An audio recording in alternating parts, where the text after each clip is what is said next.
The Giants, man, they take another blow, or do they take another blow? This Yoshimoto kid, who I don't even know, I don't know who he is. I don't know how good he is, but he just signed a mega deal, 12 years, over $300 million. And my first thought when I saw the deal, FP, how do you live up to a contract like that? How do you live up to a contract like that? I mean, the Dodgers keep signing everybody, and that's fine because they're going to bow out in the first round anyways. I mean, like they do every year. They win 110 games next year. You get a $50 million signing bonus. Yeah, like, I mean, look at the 325, but like 50 in your account. Like, boom, some overseas account. I don't know how that works. And then they had to pay like $50 million to get the rights to sign him, a posting fee. Right. The Dodgers have spent over $1 billion on 3 guys this year. On 3 guys, and it means nothing. It means nothing if you win, if you don't win 2 to 3 rings, how do you live up to that? Like you said, you could bow out in the playoffs. The Braves are still stacked. The Cubs are going to start spending money. Baseball's a one sport where if you spend the most, it means, look at the Yankees the last few years. Look at the Red Sox all those years. I don't even know how good this guy is because we were talking before the show, and a lot of these guys who come over from Japan as pitchers, not hitters, as pitchers, there's been some really good ones, right? Hideo Nomo, excuse me, had the great rookie year. I thought he was up and down. You faced him. You know what he was. His stuff was dirty. But how do you live up to this stuff? How do you live up to a contract like that at Dodger Stadium in front of all these fans? It's wild to me. I mean, the best way you win up to it is 2 things. You pitch or you perform so well that nobody ever brings up the contract. When you talk about Max Scherzer when he was back east and he signed the big deal with the Nationals, nobody ever talked about his contract and how much money he was making. The other way is you win. You play well, you win. That's the only way you live up to it. And I'm not talking about winning your division. Right. The Dodgers do that every year. They were already stacked. They were already loaded. They were ready to win the division before Ohtani, before Yamamoto. So, hey, sign everybody. I don't care. Bring it on. Because if the Giants get Snell or Bellinger or Chapman or all 3, all of a sudden now you got a little scrappy team over there that could do some damage in the playoffs. I think they're picked right now. The odds are to finish 4th in the National League West. We talk about the Giants, and that makes sense. It makes a lot of sense right now. But I think Giants fans are real frustrated about we always try, but we're always a bridesmaid. We're in on everybody. We're in.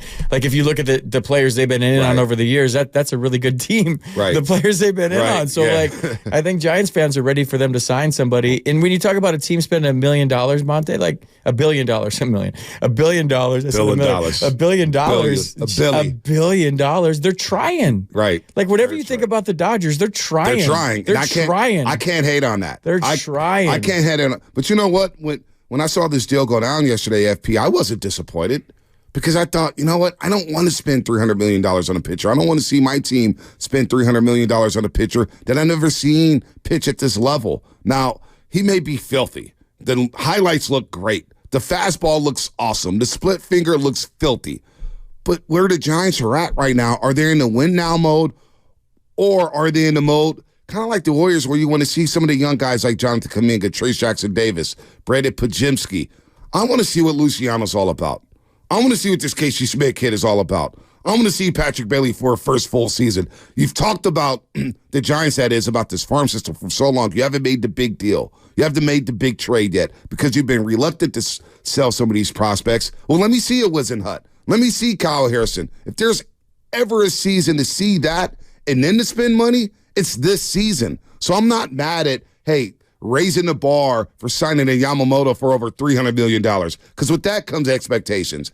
And I don't know if the Giants can meet those expectations by giving over $350 million to one player who plays every 5 days. So that's a great take. I love everything about it. I love watching the young guys. When the ballpark was booming and excited last year, it was when the young guys were playing well.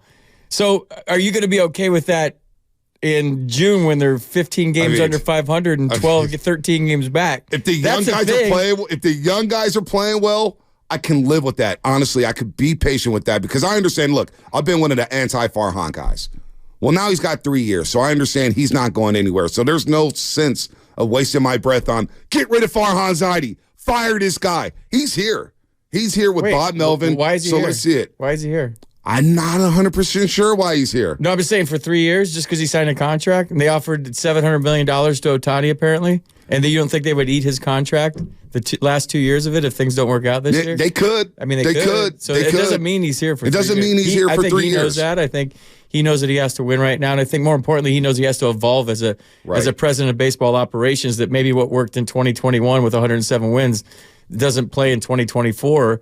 But I'm with you, man. I'd rather see guys make base running mistakes and be playing with their hair on fire every night and exciting baseball, maybe throw a few balls into the stands or whatever, but you're watching them develop versus – because I think it's dangerous, Bonte, when you start signing different guys and then you have like a hodgepodge of players and you don't know what your brand is anymore. Right.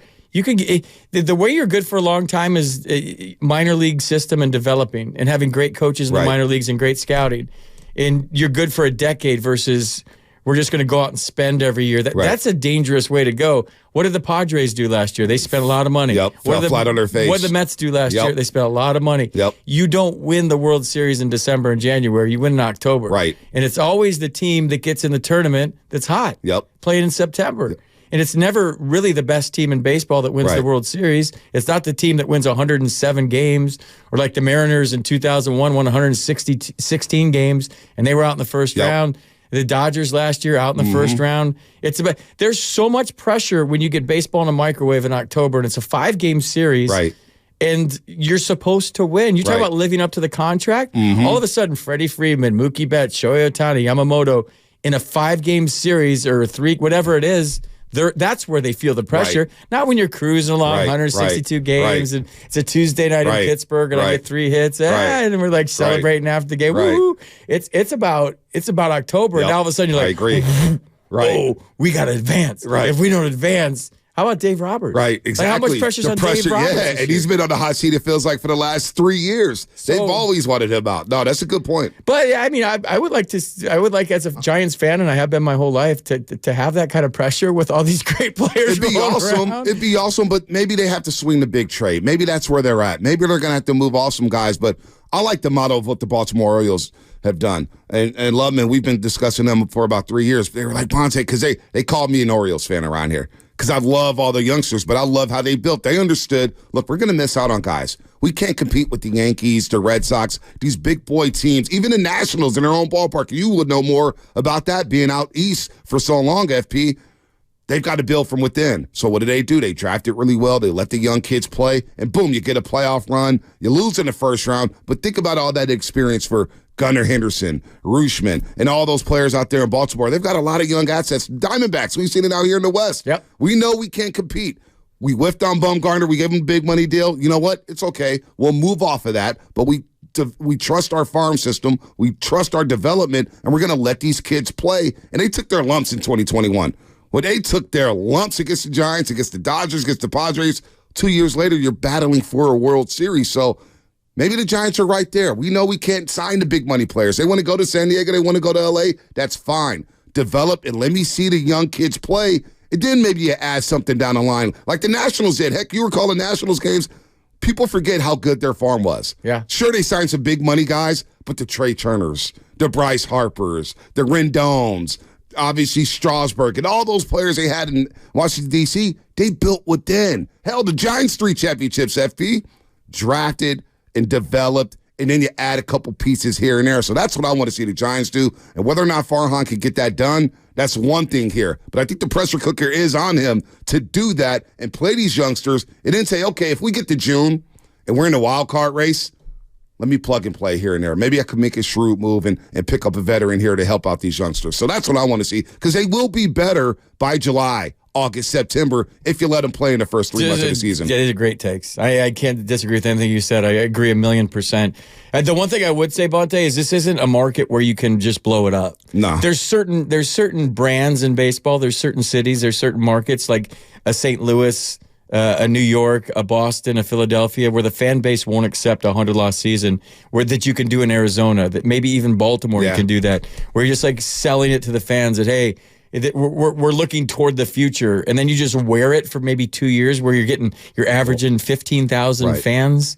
And It's probably too late for Farhan to do that now. The Giants fans are supposed, the intelligent fans in all of baseball, and they're not going to sit around and watch the team lose 100 games because the young guys are running around. What you say makes sense. I want to see that too. I think, but they didn't hire Bob Melvin to develop. They hired Bob Melvin to win. Right. So if they want to develop, they would have given it to a first-year guy, a first-year manager. So are they ready to win Bob Melvin right now? Right now, no. I mean, this is no offense to the guys in the dugout, the guys that are playing the team. I've been hanging out with a couple of them lately, and they thought they were in on Yamamoto. They're like, we're in. And they were getting excited, and they think they can be scrappy, and they think they just get to October and things can happen.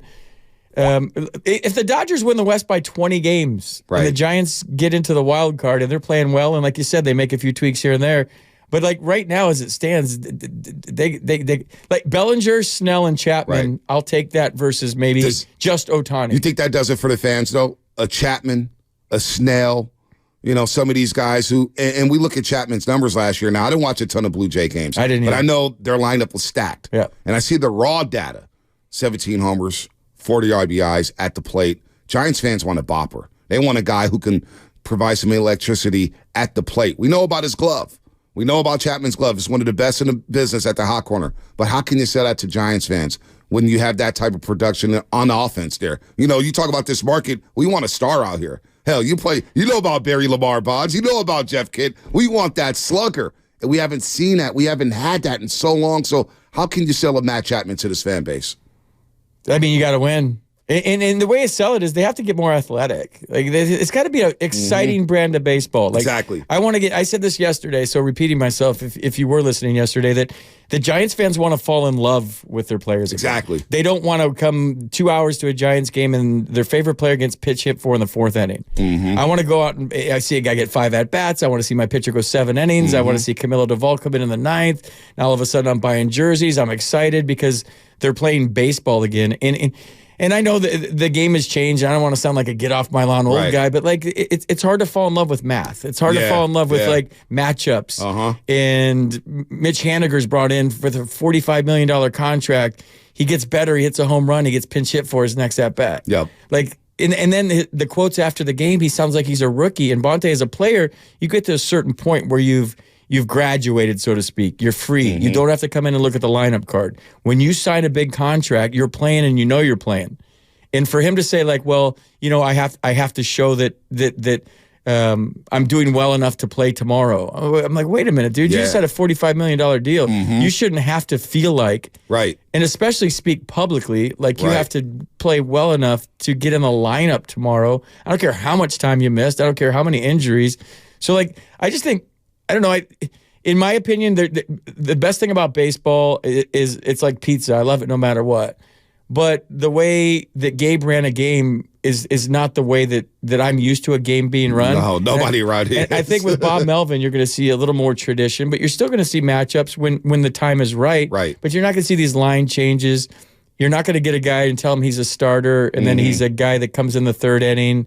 You're not going to get a guy that he's going to be a closer, and then he's an opener. And don't know what your role is. Yeah. So I think there's going to be more stability and a more normal brand of baseball. And all that being said is like that's how you fall in love with these guys again. Get some guys that we can wrap our arms around. That's all we want. That's all we want. We were so thirsty for that last year with Casey Schmidt. We're like, here he is. Here's Matt Williams again. Like, trust me, the guy who sits in your seat, Joe Shasky, he knew all about it. He was arguing with George Kontos. Who cares about his whiff rate? Who cares about his swing rate? And then he fell off the mat there and he couldn't buy a hit. So, but to your point, we do want to, like, that's why Luciano, when he comes up, and I don't know how you, maybe you can explain this to me. You played in the league, and I don't know anything. Luciano comes up against the A's. He's batting 9th. Now, Marco Luciano's a guy that's been thrown in my face for the last 3 years. This is the can't miss kid. He's going to be the guy that turns everything around. Listen to the sound off his bat. When the ball comes off his bat, it just sounds different, and it does sound different. I'm like, wow, okay, now I'm pulling up my seat. I got my popcorn ready. I'm ready to watch this guy hit, and then you bat him 9th, and you pinch hit for him in that same game. So you explain to me, a hot prospect, I want to see him right away. Like Luis Montes, he came up against St. Louis, and he batted second. I'm like, okay, cool. This kid is if he's good and he's legit, Put him in the big boy spot. Put him in the big boy spot in the big boy lineup. How do you feel about that? Maybe you could school me on this one because I'm going to see Luciano higher up in the lineup. As a prospect in the minor leagues, you play every day, right? You're the prospect. You're hitting third and in every lineup, whether it's A-ball, AA, AAA. And you're playing every day. Yep. So now what was happening the last few years is you're asking these guys that are used to playing every day to all of a sudden platoon. So now put yourself in those shoes. I'm 22 years old. I'm 23 years old. I finally get to the big leagues. I'm playing in front of 45,000 every night on TV. My phone's blowing up after the game. My Instagram's blowing up. I'm used to playing every day, but now I play one day, half the game. I sit for 3 days. That's not how you develop young players. Young players that are prospects, you got to let them go. And it's throw them off the end of the dock and see if they can swim. And if they can't, then it's big boy baseball. It's big boy sports. But as a 24-year-old, how do I navigate, negotiate playing once every 3 days or playing half a game? Thank you. And how am I going to develop doing that? How am I going to get better? How am I going to get mature? Yep. How am I going to have that at bat in the 8th inning, stare you right in the eye, and hit a line drive past your ear that goes into center field for the game-winning RBI? Now my confidence level ratchets up another notch. Even if I'm in that situation in the 9th and fail, at least I've been in that situation. Now I know what to do next time up. But if I'm getting pinch hit for in the 5th because I'm a rookie, or there's a matchup that looks better on paper, I'm not going to be the player that I could as quick as I could be. And you're retarding development, basically. And if you're sending him back and forth, and you call Harrison up and send him to AAA, like, what message is that sending? When you call a kid up, in my opinion, it's I believe in you. You're going to help us win a World Series someday. And go. Whether you hit 300 or 200, you got to go. And if you hit 200 consistently and we give you opportunities like Joey Bart and the runway was long and you didn't come through, then that's on you. But it's not on me as a player if I'm 22 and I've never been a platoon player.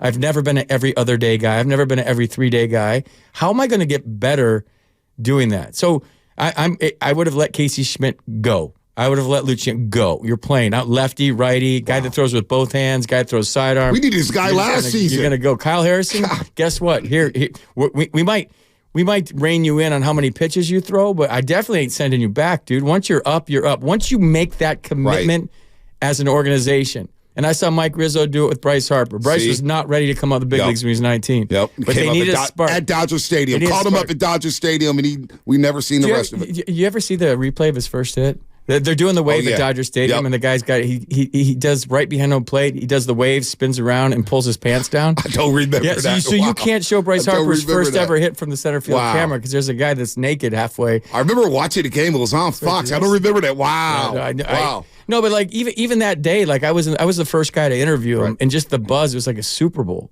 And so like, but it takes guts, for lack of a better word, as an organization to say Juan Soto's ready at 19. Let's see. But then once you make that commitment, then you got to go. You got to go. You got to go. You can't if he goes 0 for 12 or well, Willie Mays was like 1 for his first 25 or something. But you let Willie go because he's Willie Mays. No, that's such a man. You're on fire right now, man. You're preaching because that's something we had to dialogue about all last season. Just let them go. We argued so many times. Lutman knows. I want him in the top of the lineup in immediate order. You sound, man, FP, man. I could hug you right now for that take. Seriously, because that's all I wanted the last 3 years. Just let these guys go. The Orioles, who we just referenced. The Braves, who we just referenced. With Acuna and Albies and Austin Riley. Now look at them. They're all-stars, all-MLB players. Let these guys play. And look, you're going to miss out on these players. I'm not even disappointed about Ohtani. I'm not disappointed about Yamamoto. But I just want to see the guys play. And hopefully this is the year where Farhan, and maybe has to play veterans because his seat is on or his job is on the line. But I just want to see Luciano. I want to see Harrison. Don't bring up Harrison and let him go for 3 innings. If he's a starter, then let me see him be a frontline starter. Let him go 6 innings. Stop with this, hey, we're going to pitch him 2 innings in Sacramento. We're going to pitch him 3 innings in Sacramento. Is he a starter or a reliever? What are we doing here? What are we doing here, and what are we waiting for? It's all about reps, whatever you do in life. It's not just baseball. If you did a show once every month, you wouldn't be as smooth as you are right now. Right. Like, it's about doing it, getting better at it, being comfortable. Sometimes you don't even realize you're on the air anymore because you're so comfortable. Same thing with baseball. You get reps, you start to become comfortable.